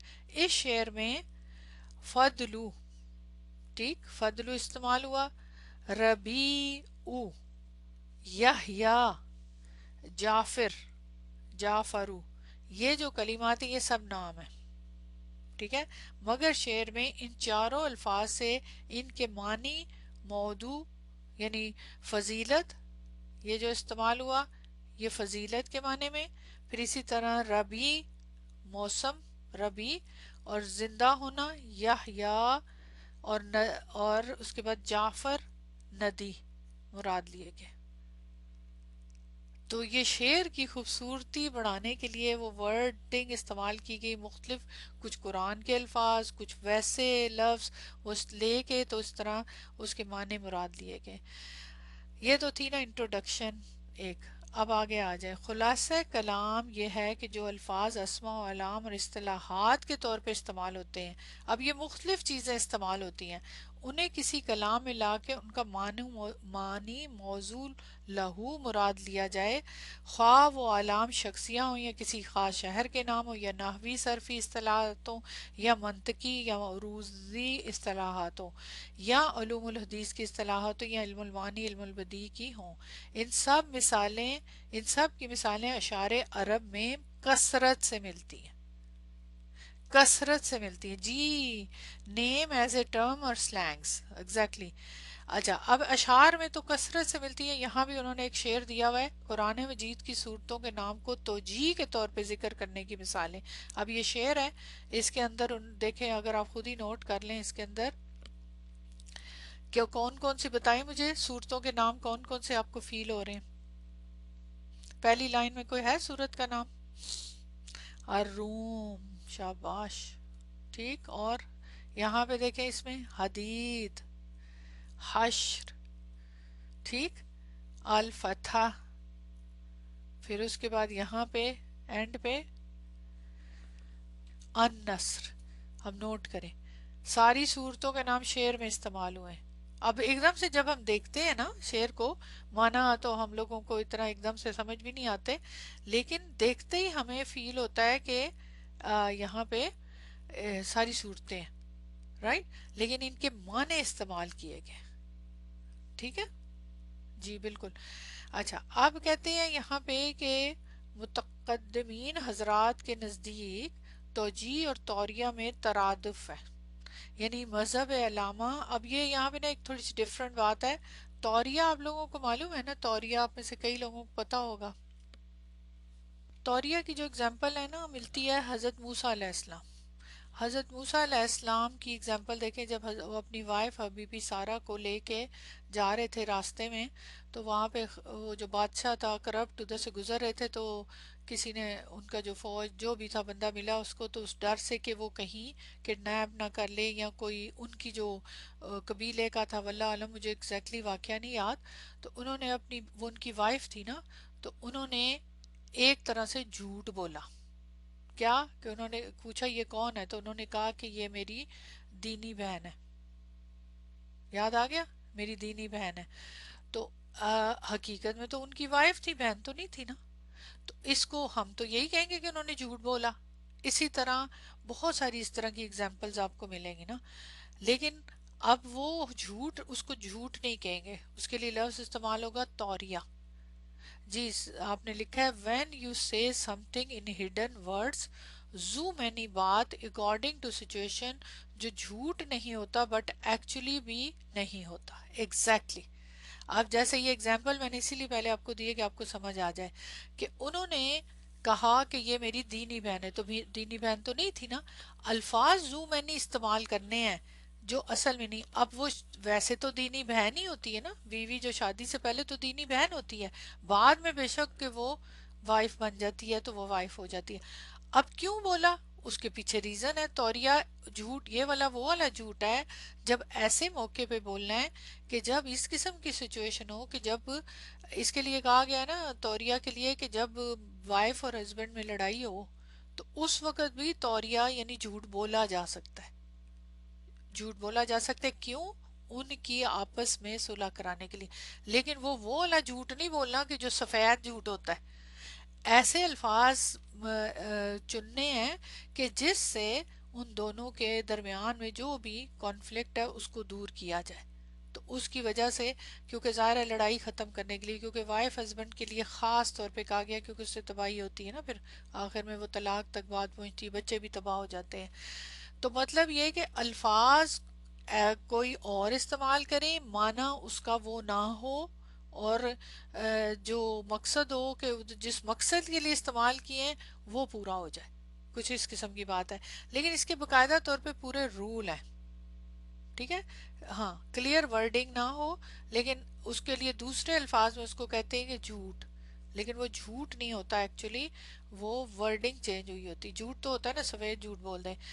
اب یہاں بھی تو کچھ ایسے ہی ہے نا، اشعار میں اگر ہم دیکھیں کہ الفاظ جو ہیں کچھ اور استعمال، اب جیسے صورتوں کے نام ہیں یا اوپر آپ نے اگزامپلز دیکھی ہیں، لیکن یہ ان کے معنی لیے جا رہے ہیں، مقصد صورتوں کے نام نہیں ہے. اسی طرح اوپر بھی جتنی آپ نے چیزیں دیکھی ہیں. تو یہاں پہ اس میں اختلاف تو ہمیشہ ہی ہوتا ہے. تو متقدمین کا مطلب جو پہلے والے لوگ آئے اس کے بعد والے لوگ، تو ان کے نزدیک توجیہ اور توریہ میں ترادف ہے. یعنی مذہب علامہ سقاکی، خطیب، اور پتہ نہیں یہ نام ہے سارے ان کے، علامہ طیبی کا ہے، اور متاخرین جو بعد کے آنے والے. متقدمین کا مطلب جو پہلے والے تھے، متاخرین کا مطلب کہ ان میں سے کئی فرق ذکر کیے ہیں. تو انہوں نے بتایا کہ یہ ایک نہیں ہے. توریہ لفظ مشترک میں ہوتا ہے اور توجیہ الفاظ مصطلح میں ہوتا ہے. توریہ ایک لفظ میں ہوتا ہے اور توجیہ کے لیے ایک سے زیادہ لفظوں میں ہونا ضروری ہے. اب یہ سچی بات ہے، یہ ضرورت نہیں ہے، لیکن میں نے تھوڑا سا آپ کو بتا دیا کہ ہو سکتا ہے کسی کے ذہن میں یہ پوائنٹ آئے کہ اس کی جگہ استعمال ہو رہا ہے. توجیہ اس کو کہتے ہیں جو الفاظ عرف میں بطور اعلام اور اسماء استعمال ہوتے ہیں، ان کو کسی کلام میں لا کے ان کے معنی موضوع لہو مراد لیے جاتے، جبکہ توریہ میں یہ معنی نہیں پایا جاتا.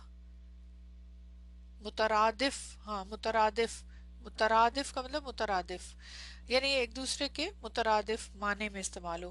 لیکن پوائنٹ یہ ہے، اس کی ضرورت نہیں آپ کو اس کو سوچنے کی، کیونکہ توریہ آپ نے پڑھا نہیں ہے نا، تو اس کو چھوڑ دیں. فی الحال بس اتنا ہی سمجھ لیں کہ توجیہ کا کیا میننگ ہے. اب ہم نے چونکہ اپنی آیت والے پارٹ کو دیکھنا ہے تو اس کو ہم دیکھ لیتے ہیں، اور اس کو الحمدللہ پھر کمپلیٹ ہو جائے گا. یہاں پہ اس کے اندر کہتے ہیں یہ جو آیت ہے اس کے اندر جو ہے، اس کے اندر کلام موجہ ہے. ٹھیک ہے، یعنی اس کے اندر توجیہ ہے. توجیہ ہے یعنی اس کا رول جو بلاغہ کا ہے، وہ کلام جس کی توجیہ کی گئی ہے. کیونکہ معنی سے کوئی ایک چیز ایسی سمجھ آ رہی ہوتی ہے، توجیہ کا مطلب کہ جس میں کسی دوسری چیز کا احتمال نہیں ہوتا. ٹھیک، یا اس سے کوئی ایسی چیز سمجھ آ رہی ہوتی ہے جس میں کئی اور چیزوں کا احتمال بھی ہوتا ہے. اور یہ جو دوسری چیز ہوتی ہے وہ یا تو پہلے کی متضاد ہوگی یا نہیں. یہ آیت دو معنوں کا احتمال رکھتی ہے، ایک دوسرے کے مختلف اور جو ایک دوسرے سے مختلف اور الگ ہے. اور یہ جو غیریت اور اختلاف ہے دراصل تضاد ہے، کیونکہ ایک ہی وقت میں یہ احتمال موجود ہے کہ یہ زیادہ نظر آنا مسلمانوں کے لیے ہو، اور یہ بھی ہو سکتا ہے کہ مشرکین کے لیے ہو. ٹھیک، اور کوئی ایسی چیز موجود نہیں ہے جو ان میں سے کسی ایک کو دوسرے پہ ترجیح دے، کیونکہ ان دونوں میں سے ہر کسی کا اطلاق آیت میں ہو سکتا ہے. اور اس کی توجیہ میں حدیث میں آپ صلی اللہ علیہ وسلم کا یہ فرمان وارد ہوا ہے کہ جب تم شرم نہ کرو تو جو چاہے کرو. اب آپ ذرا اس کا معنی مجھے بتائیں. جب تمہیں حیا نہ رہے تو جو مرضی کرو. اب بتائیں مجھے اس کا کیا معنی بنتا ہے، بتائیے آپ. پھر آپ کو بات سمجھ آئے گی کہ آپ آج تک اس کا کیا معنی سمجھتے ہیں. اس حدیث کا یہ سنی ہوگی آپ نے حدیث کہ جب شرم نہ رہے تو پھر جو مرضی کرو. کیا مطلب اس کا؟ اب دیکھیں آپ لوگوں نے کہا ہے کہ اس حدیث کا میننگ کہ any indecent deed, no boundaries, do whatever you like, you are free, disown کیا گیا ہے. ایکچولی یہ تو ایک میننگ ہو گیا نا، تو کیا اس کے اپوزٹ بھی میننگ کوئی ہو سکتا ہے؟ کیونکہ یہ توجیہ کے انڈر آ رہا ہے نا کہ دوسرا میننگ بھی لیا جا سکتا ہے. Any thing you do does not matter. ٹھیک ہے، اب یہاں سے دیکھتے ہیں، انہوں نے یہ اگزامپل دی ہے نا اس کی، تو اسی کے حساب سے اب دیکھتے ہیں تو سمجھ آئے گی انشاءاللہ. اب یہاں کہہ رہی ہیں کہ آپ صلی اللہ علیہ وسلم کا یہ جو فرمان ہے جب تم شرم نہ کرو تو جو چاہے کرو، اور یہ حدیث بھی دو مختلف اور متضاد معنی پر مشتمل ہے. ان میں سے ایک یہ ہے کہ اس سے مراد یہ ہوا کہ جب آپ کو کوئی ایسا کام نہیں کرتے کہ جس پر آپ کو شرمندگی ہو، یعنی جب کوئی ایسا کام نہیں شرمندگی ہو تو پھر آپ جو مرضی کرتے رہیں، جو آپ میننگ بتا رہے ہیں یہی میننگ ہو گیا نا. اچھا، ان میں سے ایک یہ ہے کہ اس سے مراد یہ ہو کہ جب آپ کوئی ایسا کام نہیں کرتے کہ جس پر آپ کو شرمندگی ہو تو پھر آپ جو مرضی کرتے رہیں. یعنی کہ آپ اگر کوئی بے حیائی کا کوئی غلط کام جب تم شرم نہ کرو تو جو چاہے کرو، تو پھر اس کا مطلب ہے کوئی اس میں شرمندگی نہیں ہے تو جو مرضی کرو. اور دوسرا معنی یہ ہے کہ اس سے مراد یہ ہو کہ جب آپ کو حیا نہیں ہے جو آپ کو کسی ایسے کام سے روکے جس سے انسان شرمندہ ہونا چاہے، تو پھر آپ جو مرضی کرتے پھریں. اور یہ دونوں معنی ایک دوسرے کے متضاد ہیں. ان میں سے ایک تعریف ہے اور دوسرا مذمت ہے. سبحان اللہ. جی، mean if you are doing good then go on, do whatever you do. ایک میں تعریف کی گئی ہے اور ایک میں مذمت کی گئی ہے. سبحان اللہ. کس میں تعریف ہے، پہلے میں یا دوسرے میں؟ جی، same like in other situation shameless has no fear. جی، پہلے میں تعریف ہے نا کہ اگر آپ کوئی ایسا کام نہیں کرتے جس پر آپ کو شرمندگی ہو تو پھر آپ جو مرضی کرتے رہیں. اب دیکھیں آج تک ہم اس حدیث کا معنی یہ نہیں لے رہے تھے. کیا ہم کبھی سوچا تھا آپ نے کہ اس میں متضاد معنی ہے، دو معنی ہیں، کہ ایک تعریف بھی اس میں پاسبل ہے اور مذمت بھی ہے؟ نہیں، اس کے اندر توجیہ کا رول ہے، یہ بلاغہ کا رول ہے ولی میں. So beautiful. تو یہاں پہ اس سے پھر کئی معنی مطلب دونوں کا اپنا اپنا ایک افیکٹ ہے، ایک میں تعریف ہے ایک میں یہ ہے. اچھا اب اسی والے پوائنٹ کو میں ایکسپلین آگے، یہ بلاغہ کا جو تھوڑا سا رہ گیا اس کو بھی دیکھ لیں. اس کو سمجھایا ہے انہوں نے کہ یہ کیوں استعمال ہوتا ہے، کیسے، سے کیا فائدہ. متنبی، متنبی اور وہ کلام جس کی توجیہ ہوئی ہو. یعنی یہ ایک شاعر ہے جو آپ نے اس میں مغنی میں بہت دیکھا تھا نا، وہ کلام جس کی توجیہ کی ہوئی ہو، اس کا استعمال متنبی کے کلام میں. متنبی ایک عرب کا بہت بڑا شاعر ہے. ابو طیب متنبی اس کا پورا نام یہ ہے. اس نے اس بلند بیانی صفت کو پہچانا، سبحان اللہ. اور مصر میں اکشید کے حاکم کافور کی مدح تعریف میں اس کو استعمال کیا. متنبی اس کی تعریف کرنے پر مجبور تھا، حاکم تھا تو یہ اب شاعر تھا تو اس لیے مجبور تھا اس کی تعریف کرنا چاہتا کے لیے، تاکہ اگر اس پہ کوئی مصیبت آئے تو کافور اسے بچا لے. لیکن اس کے ساتھ ساتھ وہ اس کے خلاف دل میں حقارت بھی رکھتا تھا. اب ذرا نوٹ کیجئے گا، سو بیوٹیفل کہ یعنی وہ شاعر جو تھا اس والے حاکم کا شاعر تھا، اس کے ظاہر اس میں ہوگا رعایا میں سے. تو اب اس کی پہلے آپ کو پتا ہے نا ان کی شاعر رکھے ہوتے تھے، انہوں نے ان کی تعریف کرتے تھے وہ. اب اندر سے وہ اس کو نفرت کرتا تھا، وہ اچھا نہیں ہوگا حاکم جو بھی ریزن تھی، لیکن اوپر سے مجبور تھا کہ اس کی تعریف کرے تاکہ وہ پھر اس کے پر زیادتی نہ کرے. تو اس کی تعریف کرتے ہوئے کئی جگہ پہ اس نے ایسے انداز اختیار کیا کہ جو ظاہری طور پہ تو مدح ہے یعنی تعریف کر رہا ہے، لیکن اس کے باطن میں اس کے ہجو موجود ہے. ہجو کا مطلب ہوتا ہے بد گوئی، غیبت، نظم میں برا کہنا. یہ خاص طور پہ اس ٹرم کے لیے استعمال ہوتا ہے. ایسا کلام یا ایسی نظم خواہ کسی کی بھی حیت میں ہو جس میں کسی کے مخالفت میں اس پر طنز کیا جائے یا اس کا مذاق اڑایا جائے، لیکن ظاہری طور پہ نہ فیل ہو رہا ہو، یعنی برائی کی جا رہی ہو اس کی لیکن ظاہری طور پہ نہ فیل ہو رہا ہو.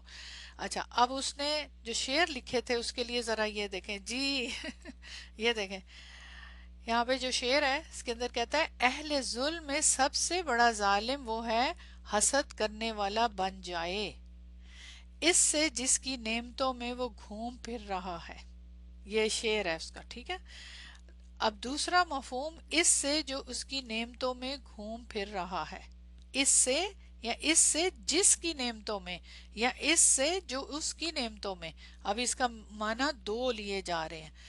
اچھا اب وہ کہتا ہے کہ یہ شعر دو متضاد معنوں کا احتمال رکھتا ہے. ایک تو یہ ہے کہ جس پر احسان کیا گیا وہ احسان کرنے والے سے حسد کرتا ہے.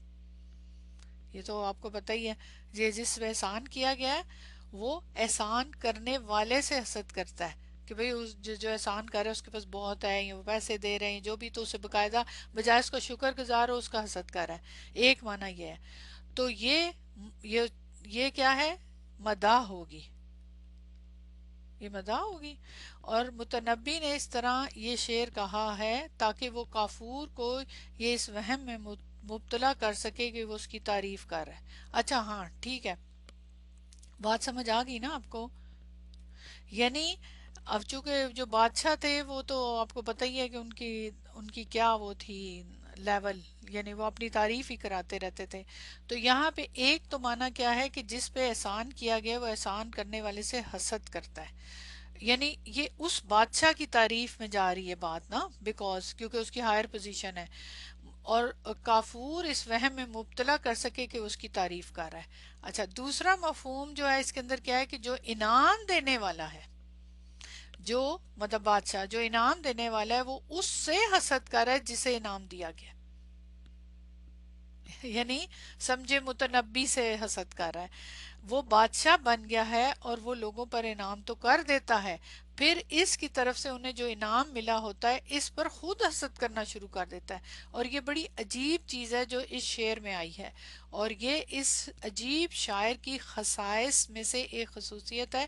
ابو طبیب کافور کی مدح کرتے ہوئے شعر میں بہت زیادہ یا یہ والا انداز اختیار کرتا ہے. اب اس کے بہت زیادہ اشعار ہیں جس میں یہ انداز ہے کہ وہ خاص طور پہ ظاہر اس بادشاہ نے اس کو تنگ کیا ہوگا تو اس طرح وہ کرتا تھا کہ ظاہری طور پہ لگتا تھا کہ اس کی تعریف ہو رہی ہے، حقیقت میں اندر اس کی اس سے نفرت کی وجہ سے کرتا تھا. ایک اور آخری دیکھ لیں پھر اسے سمجھ زیادہ آئے گی. تیرے دشمن ہر زبان میں قابل مذمت ہیں، یعنی متنبی بادشاہ کو کہہ رہے ہیں، خواہ تیرے دشمن میں چاند اور سورج بھی کیوں نہ ہو. ذرا نوٹ کیجئے گا. اور اسی طرح اس کے دیگر شعر بھی ہیں. وہ ظاہری طور پہ تو اس کی تعریف کر رہا ہے لیکن باطنی طور پہ پھر وہی بات کہ اس کی برائی کر رہا ہے نا. اچھا، اب یہاں اس شعر میں اس نے کہا کہ چاند سورج بھی تیرے مخالف ہوں، یہاں تک کہ چاند سورج بھی تیرے مخالف ہوں تو وہ بھی قابل مذمت ہی ہیں.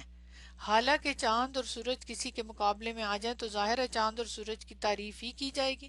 چاند اور سورج تو زیادہ سپیریئر ہے نا، اس بادشاہ سے زیادہ تو بڑا بادشاہ ان سے زیادہ تو نہیں ہے نا، تو چاند اور سورج کی تعریف کی جائے گی. لیکن اس نے اس کو اس انداز میں بیان کیا ہے کہ وہ اسے اپنی تعریف سمجھے، لیکن دراصل یہ اس کی کیا ہے، غیبت ہے یا اس کی برائی ہے. اور وہ اس کے دشمنوں کو چاند اور سورج قرار دے رہا ہے. آگے مزید جو آگے پھر اور بھی شعر تھے وہ میں نے نہیں اس میں ڈالے، لیکن یہ ہے یہاں پہ پوائنٹ. تو وہ تو خوش ہو جائے بادشاہ کے، خواہ تیرے دشمنوں میں چاند اور سورج بھی کیوں نہ ہو، تیرے دشمن ہر زبان میں قابل مذمت ہے. یعنی سورج اور چاند بھی قابل مذمت ہے اگر وہ تیرے دشمن بن جائے. تو اس کے زو مانی ہے تاکہ وہ اس کو یہ سمجھا رہا ہے لیکن خود جو ہے وہ کچھ اور کہہ رہا ہے. تو سبحان اللہ، بڑی خوبصورت انداز میں انہوں نے یہ بتایا. یہ توجیہ ہے، ٹھیک ہے، توجیہ کی بات سمجھ آ گئی اب آپ لوگوں کو. یعنی کہ دو، اس کا دیکھیں ذرا اس کا معنی، اس کا اسم مفعول کا صیغہ دو کوہان والا اونٹ، یعنی دو کوہان والا اونٹ سے مراد کہ دو جس کے معنی ہوں، یعنی دونوں کا احتمال پاسبل ہو. اور یہاں پہ تو اگر ہم اپنی آیت میں دیکھتے ہیں تو دو سے زیادہ احتمال ہے، یہاں تو سکس احتمال ہے، یعنی ایک سے زیادہ احتمال نا کہ وہ دیکھ رہے تھے اس طرح سے.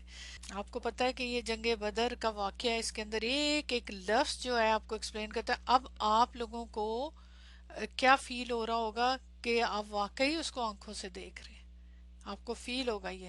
تو یہاں پہ اب ہم روکتے ہیں انشاءاللہ تعالی، بس یہ تھوڑا سا پارٹ رہ گیا، اس میں زیادہ بات نہیں. چلیں ٹھیک ہے، انشاءاللہ اب ختم کرتے ہیں. آئی ہوپ سو آپ لوگوں نے انجوائے کیا آج.